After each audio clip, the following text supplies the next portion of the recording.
Welcome back to Mkegadgets. This is my Prusa XL 5-head 3D printer that I bought with my own money, and this is not sponsored at all. This is just me having fun in my shop. So today's video, we're going to talk about these spool holders over here, and let's zoom in and take a closer look. So this is the left side of my machine, and these are the colors I use the most: orange, red, and blue. On the opposite side, I have black I use often, and then the fifth head, I swap in and out different colors and different filament types. So this is the OEM, original equipment, spool holder, and it works fine. Fits right in there, you know.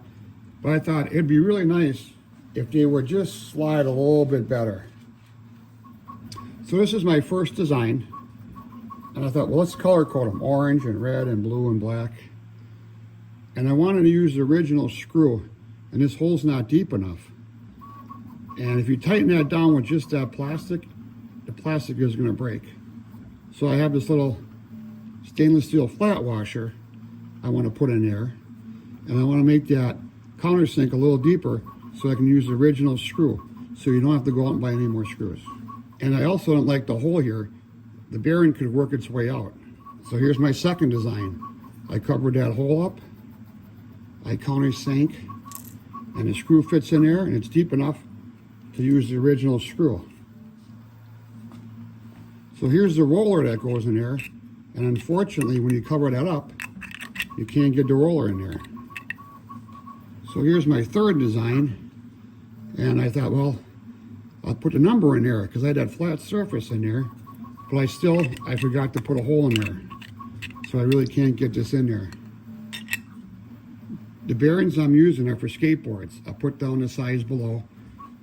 So the third design, I put a hole in the back, and we can put a roller bearing in there, and we can put a roller in there,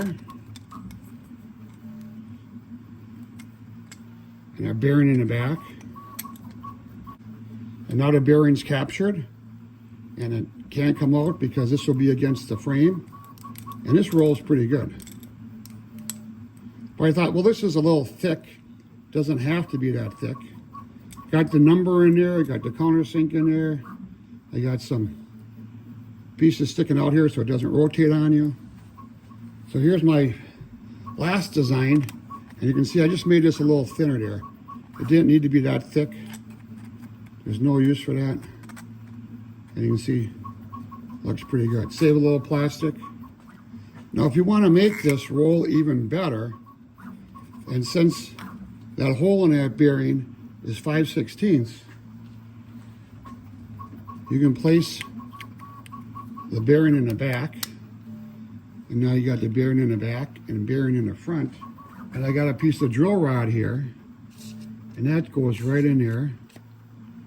It's captured, it's not going to come out, and it's captured in the back onto the frame, and this rolls even nicer.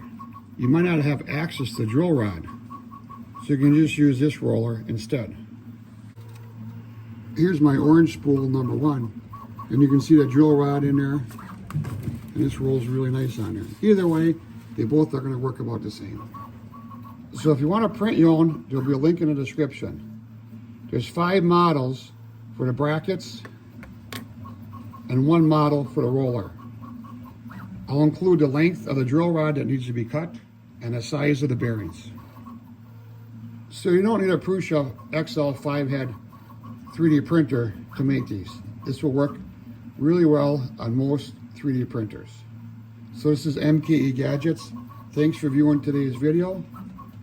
Please support my channel by subscribing. I'm trying to get to 1 million subscribers by the end of the year. Thanks, we'll see you tomorrow.